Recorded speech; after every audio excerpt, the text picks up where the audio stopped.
Assalamualaikum warahmatullahi wabarakatuh. Kami dari kelompok 5 Ilmu Tasawuf akan menjelaskan hasil diskusi kami, yaitu mengenai tasawuf, akhlak, adab, moral, dan etika. Saya Arina Thoyibah, NIM 2519112 akan menjelaskan mengenai tasawuf. Secara etimologi, kata tasawuf itu dikaitkan dengan beberapa kata, yaitu yang pertama ada kata Ahlus Sufah yang berarti sekelompok orang di masa Rasulullah SAW yang hidupnya banyak berdiam di serambi-serambi masjid. Yang kedua ada kata Safa yang berarti bersih atau suci, lalu juga dikaitkan dengan kata Sofia yang berarti kebijaksanaan, dan terakhir dikaitkan pula dengan kata Sufana, yaitu sejenis buah-buahan kecil dan berbulu yang banyak tumbuh di tanah Arab, yang mencerminkan pakaian kaum sufi yang sederhana. Sedangkan pengertian tasawuf secara terminologi, menurut Muhammad Amin Al-Qurdi, tasawuf adalah suatu ilmu yang dengannya dapat diketahui hal ihwal kebaikan dan keburukan jiwa, cara membersihkannya dari sifat-sifat yang buruk dan mengisinya dengan sifat-sifat terpuji, cara melakukan suluk, melangkah menuju keridhaan Allah, dan meninggalkan larangannya menuju kepada perintahnya. Tadi disebutkan melakukan suluk. Nah, suluk itu sendiri yaitu berarti menempuh jalan menuju Allah, yaitu mencakup sebuah disiplin seumur hidup dalam melaksanakan aturan-aturan eksoteris agama Islam atau syariat Islam, sekaligus juga aturan-aturan esoteris agama Islam, yaitu hakikat. Intinya adalah memperbaiki akhlak, memperkuat keyakinan akan kesadaran keberadaan Tuhan dan kehendak Tuhan, kehendak jiwa, serta menyadari kedudukan seorang hamba. Dengan demikian, dapat kita maknai secara umum bahwa tasawuf adalah norma atau aturan agar orang berakhlak mulia, memerangi nafsu syahwat, membersihkan dan mempertinggi rohani dalam rangka mendekatkan diri kepada Allah dan mencari ridhonya. Contoh penerapan tasawuf dalam kehidupan sehari-hari, yang pertama ada senantiasa berzikir kepada Allah, yang kedua mengerjakan sholat malam di saat yang lainnya itu masih tidur, yang ketiga memperbanyak amalan-amalan sunnah dengan tujuan untuk mendapat ridho Allah, yang keempat dermawan terhadap sesama, yang kelima ridho terhadap apa yang diterima, yang keenam sabar terhadap apa yang menimpa pada diri kita dalam apapun masalah itu, yang ketujuh bersikap sederhana dan juga ikhlas. Baiklah, saya Jennifer Novita Putri. Di sini saya akan menjelaskan bab mengenai akhlak. Akhlak merupakan bentuk jamak dari kata khuluq yang berarti adat kebiasaan, peringai, watak, tabiat, adab sopan santun, dan agama.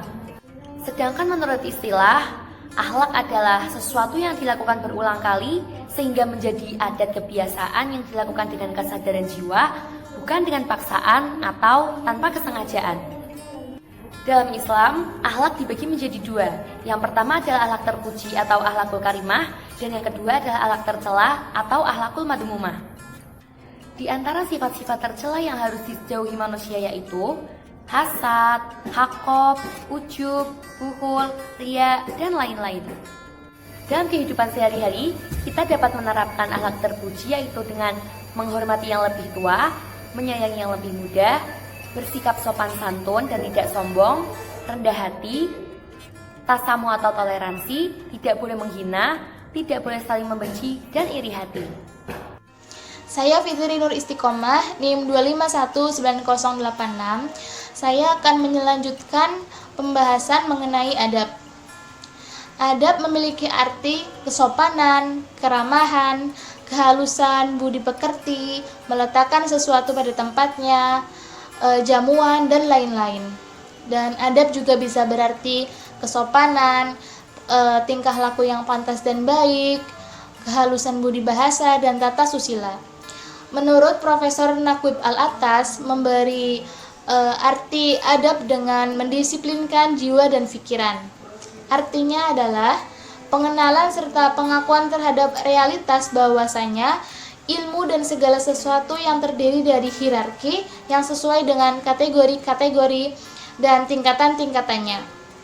Dan bahwasanya seseorang itu mempunyai tempatnya masing-masing dalam kaitannya dengan realitas tersebut dan dengan kapasitas serta potensi fisik, intelektual, dan spiritual. Jadi orang yang beradab adalah orang yang dapat memahami dan meletakkan sesuatu pada tempatnya sesuai dengan harkat dan martabat yang telah ditentukan oleh Allah Subhanahu wa taala. Selanjutnya yaitu contoh penerapan adab dalam kehidupan sehari-hari.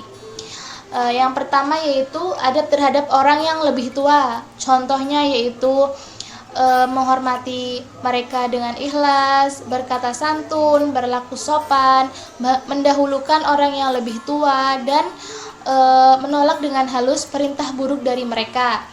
Yang kedua yaitu adab terhadap orang yang lebih muda. Contohnya yaitu memberi nasihat yang bijak, memberikan kasih sayang kepada mereka, dan memberi contoh dan teladan yang baik untuk mereka juga. Lalu yang ketiga yaitu adab terhadap teman sebaya. Contohnya yaitu saling tolong-menolong, saling menghargai, tidak merendahkan, saling nasihat-menasihati dalam hal kebenaran, dan selalu berbaik sangka kepada teman. Yang keempat yaitu adab terhadap lawan jenis. Contohnya menundukkan pandangan, menjaga diri agar tidak menjadi sumber fitnah, menutup aurat, dan menghindari pergaulan bebas. Yang kelima yaitu adab bertamu. Adab bertamu dimulai dari mengetuk pintu dan mengucapkan salam dengan menampakkan wajah yang ceria, lalu memakai pakaian yang sopan dan santun, lalu duduk dengan cara yang sopan, berbicara seperlunya, dan berkunjung pada waktu yang pantas. Lalu ketika akan pulang, mintalah izin, berjabat tangan, dan mengucapkan salam. Yang keenam yaitu adab menerima tamu, dimulai dari menjawab salam dengan menampakkan wajah yang ceria, memakai pakaian yang bersih dan sopan juga, mempersilahkan untuk duduk, dan menjamu tamu dengan hidangan yang pantas. Lalu ketika tamu hendak pulang, ucapkan terima kasih dan mengantar mereka sampai ke halaman rumah. Dan yang ketujuh yaitu adab makan dan minum. Di antaranya mencuci tangan sebelum makan, berdoa sebelum makan, makan dan minum sambil duduk, makan dan minum tidak berlebihan, lalu berniat makan untuk menambah semangat beribadah kepada Allah, dan jangan berbicara ketika masih makan. Assalamualaikum warahmatullahi wabarakatuh. Saya Nufus Mega Faramida, NIM 2519119. Di sini saya akan melanjutkan penjelasan mengenai moral dan etika. Yang pertama adalah moral. Kata moral berasal dari bahasa Latin mores, kata jamak dari mos yang berarti adat atau kebiasaan. Menurut Gilligan dalam Lawrence A. Blanc, moral memiliki keterkaitan dengan kepedulian seseorang dengan yang lainnya. Moral tidak hanya berhubungan dengan tingkah laku, namun juga mengarahkan seseorang untuk dapat berbuat baik kepada orang lain. Moral juga dapat dipahami untuk memberikan batasan terhadap aktivitas manusia dengan nilai yang memberikan ketentuan baik dan buruk, serta benar dan salah. Jika dikaitkan dalam kehidupan sehari-hari, dikatakan bahwa orang tersebut bermoral, maka orang tersebut tingkah lakunya baik. Istilah moral juga sering pula dikaitkan dengan kesadaran hingga menjadi istilah kesadaran moral. Kesadaran moral merupakan faktor penting yang harus dimiliki seseorang sehingga memungkinkan tindakan seseorang selalu bermoral, berperilaku susila, dan selalu sesuai dengan norma-norma yang berlaku di masyarakat. Dengan demikian, melihat dari paparan di atas bahwa moral memiliki suatu sistem atau komponen yang terkait satu sama lain, yaitu kesadaran dan perasaan moral ketika seseorang akan bertindak.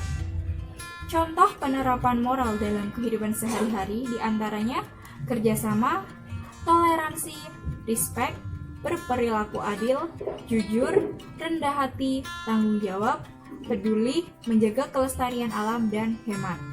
Selanjutnya yaitu etika. Istilah etika berasal dari bahasa Yunani kuno.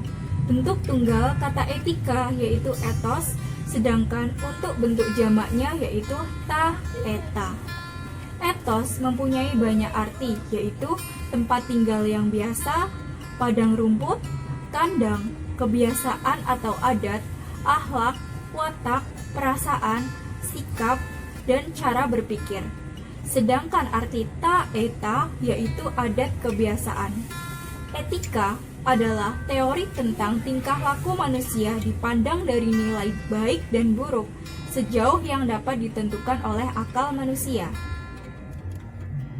Etika bersifat kultural, artinya dalam menentukan nilai perbuatan manusia baik atau buruk menggunakan tolak ukur akal pikiran atau rasio.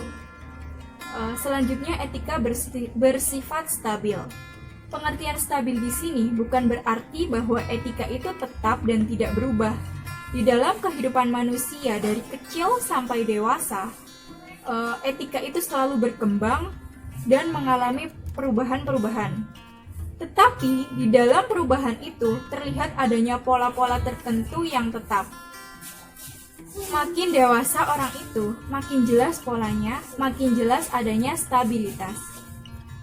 Selanjutnya bersifat psikofisik, yang berarti baik faktor jasmaniah maupun rohaniah individu itu bersama-sama memegang seseorang, sifatnya khas mempunyai ciri-ciri tertentu yang membedakannya dengan individu lain. Contoh penerapan etika dalam kehidupan sehari-hari diantaranya makan menggunakan tangan kanan, menyapa dan mencium tangan guru, dan membuang sampah di tempatnya.